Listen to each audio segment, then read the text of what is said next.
বিসমিল্লাহির রহমানির রহিম। আসসালামু আলাইকুম ওয়া রাহমাতুল্লাহি ওয়া বারাকাতুহু। আচ্ছা, প্রতিদিন 5 ওয়াক্ত নামাজের জন্য 5 বার মসজিদ থেকে আজান দেওয়া হয়। আজানের ঠিক পরেই ছোট্ট একটি কাজ রয়েছে, যা করলে একজন মানুষকে আল্লাহ রাসূল সাল্লাল্লাহু আলাইহি সাল্লাম শেষ বিচারের দিন জাহান্নাম থেকে মুক্ত করিয়ে জান্নাতে নিয়ে যাবেন।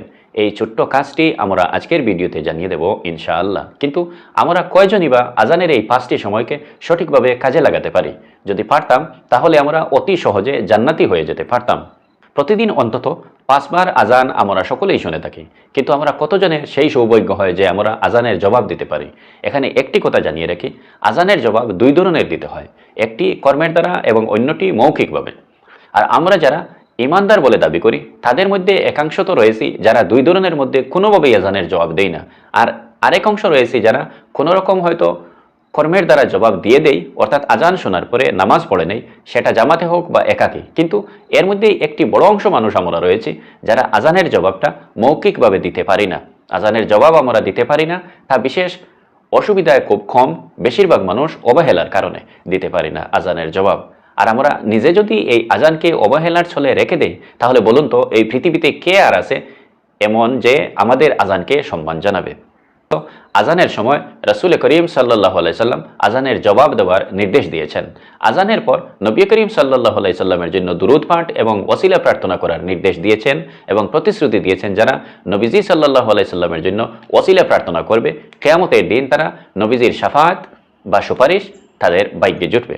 সুপ্রিয় ভাই বোনেরা, এখানে চলুন আমরা জানবো আজানের পরে কোন সে দোয়া রয়েছে যা পড়লে একজন মানুষকে জাহান্নাম থেকে মুক্ত করে জান্নাতে নিয়ে যাবেন বলে ঘোষণা করেছেন বিশ্বনবী মুহাম্মদুর রাসূলুল্লাহ সাল্লাল্লাহু আলাইহি সাল্লাম।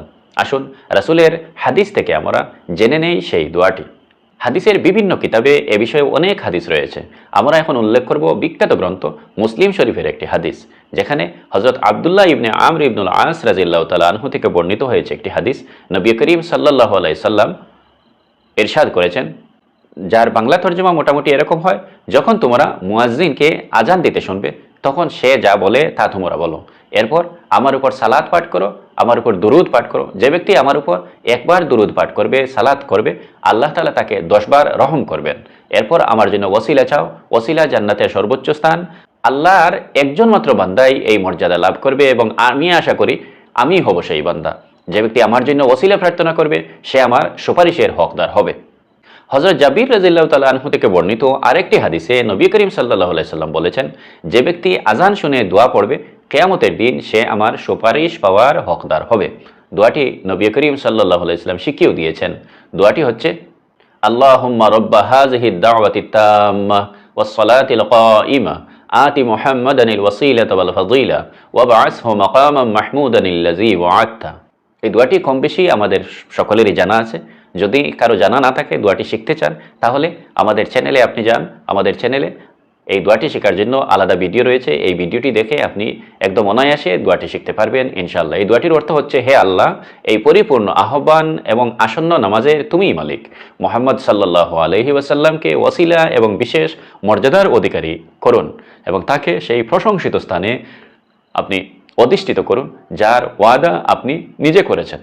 হাদিসে বর্ণিত এই দোয়াটিতেও নবীজির জন্য ওসিলা এবং জান্নাতের সর্বোচ্চ মর্যাদা প্রার্থনা করা হয়েছে। এই দুইটি হাদিস থেকে আমরা বুঝলাম, আজান শুনে নবীজির জন্য ওসিলা প্রার্থনা করলে বা এই দোয়াটি পড়লে কিয়ামতের দিন নবীজির শাফাআত পাওয়া যাবে। আর নবীজির শাফাআত যার নসিব হবে, সে কতই না ভাগ্যবান মানুষ।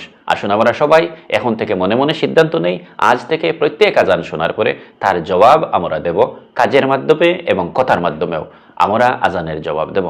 আজান শেষ হওয়ার পর মনে প্রাণে আমরা দুরুদ পড়ে নবীজির শেখানো দোয়াটি পড়ব। আল্লাহ তাআলা যেন মেহেরবানি করে আমাদের নবীজির শাফাআত নসিব করেন। আমিন ইয়া রাব্বাল আলামিন।